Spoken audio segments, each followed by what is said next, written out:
नमस्कार, मैं रूपाली आप सबका स्वागत करती हूँ आप ही के चैनल पर, जिसका नाम है आज के हिस्टोरिकल लड़की। हम शारदा देवी के 4 हाथ मन, बुद्धि, चित्त और अहंकार के बारे में जानकारी ले रहे हैं।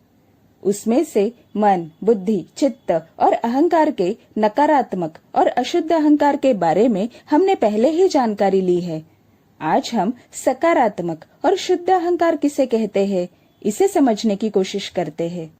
हमने पहले भागों में देखा है कि अभिमान होने पर व्यक्ति नई चीजों को आसानी से स्वीकार करने के लिए तैयार नहीं होता।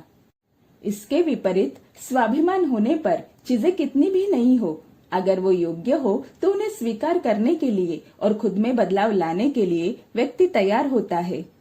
अभिमानी जाने अनजाने में हमेशा दूसरों से लेना जानता है और स्वाभिमानी हमेशा दूसरों को और खुद को देना जानता है। नकारात्मक या अशुद्ध अहंकार में अपने लिए या दूसरों के लिए हीन भावना या सबसे श्रेष्ठ होने की भावना होती है। लेकिन सकारात्मक या शुद्ध अहंकार में व्यक्ति कभी भी किसी और व्यक्ति को नीचा दिखाने की या खुद को सर्वश्रेष्ठ सिद्ध करने की इच्छा नहीं रखता है। सकारात्मक अहंकार में उत्तम बनने की कोशिश होती है, इसलिए जो भी स्पर्धा है वो खुद से की जाती है, किसी दूसरे व्यक्ति से नहीं। सकारात्मक अहंकार में खुद की कमियां समझकर उस पर काम किया जाता है। अपने आप पर थोड़ा थोड़ा काम करके कोई भी मनुष्य अपने व्यक्तित्व को उत्तम बना सकता है। सकारात्मक अहंकार में किया जाने वाला आत्म सुधार संपूर्ण देश, संपूर्ण राष्ट्र के लिए फायदेमंद सिद्ध होता है। सिर्फ पद पर है इसलिए नहीं, तो सच में देश के हित के लिए कार्य करने वाले, किसी भी क्षेत्र में देश का प्रतिनिधित्व करने वाले व्यक्ति सकारात्मक अहंकार में आते हैं।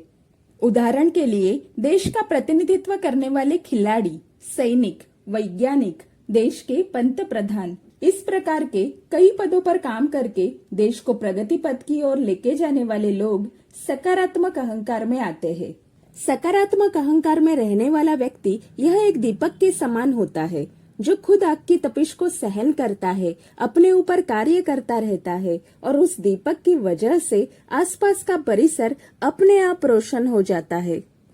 सकारात्मक अहंकार में मनुष्य स्वयं पर, अपने कौशल, अपने व्यक्तित्व और सद्गुणों पर काम करके संपूर्ण देश के लिए, राष्ट्र के लिए प्रेरक उदाहरण बनता है। और शुद्ध अहंकार में सिर्फ एक देश के लिए, एक राष्ट्र के लिए नहीं, तो जितने भी मनुष्य उन साधु संतों के या सद्गुरु जी के संपर्क में आते हैं, उन सबके लिए वो प्रेरणा का स्रोत बन जाते हैं। शुद्ध अहंकार में जीने के लिए, खुद के मन को इतना पवित्र रखने के लिए जिसमें संपूर्ण विश्व समा सके, इसके लिए अनेक जन्मों के साधना की आवश्यकता होती है। शुद्ध अहंकार में व्यक्ति अपना संबंध, अपनी पहचान पूरे विश्व के साथ जोड़ लेता है। उनके सारे कार्य, उनके विचार, उनका प्रेम पूरे विश्व के लिए, पूरी दुनिया के लिए होते हैं। ऐसे लोगों को सद्गुरु, सच्चे साधु संत, मसीहा, अवतार, इस तरह के विभिन्न नामों से पहचाना जाता है। वो जिसे भी अपना कहते हैं वो उनके अपने हो जाते हैं, चाहे फिर वो व्यक्ति किसी भी देश, प्रांत, राष्ट्र, जात, धर्म, पंथ के हो, इससे उन्हें कोई फर्क नहीं पड़ता। यह सबसे उच्च कोटि का अहंकार है और यह सबसे श्रेष्ठ अहंकार भी है। अहंकार के शुद्धिकरण का यही मतलब होता है कि आप अपने अहंकार को इतना विराट कर दीजिए कि उसके आगे कोई भी सीमा न रह जाए। इन व्यक्तियों का अहंकार असीमित हो जाता है। यह व्यक्ति अपने अहंकार को इतना फैला देते हैं कि उनकी कोई भी सीमा ही नहीं रहती। इससे यही सिद्ध होता है कि वास्तव में मनुष्य का अहंकार मतलब पहचान कभी मिटती नहीं है, तो वो विराट हो जाती है, वो फैल जाती है। अपनी छोटी सी पहचान पूरे सृष्टि के साथ, सृष्टि के कण-कण में बसे हुए उनके सद्गुरु जी या इष्ट देव जी के साथ जुड़ जाती है। और इसी शुद्ध अहंकार को शारदा देवी का चौथा हाथ दर्शाता है।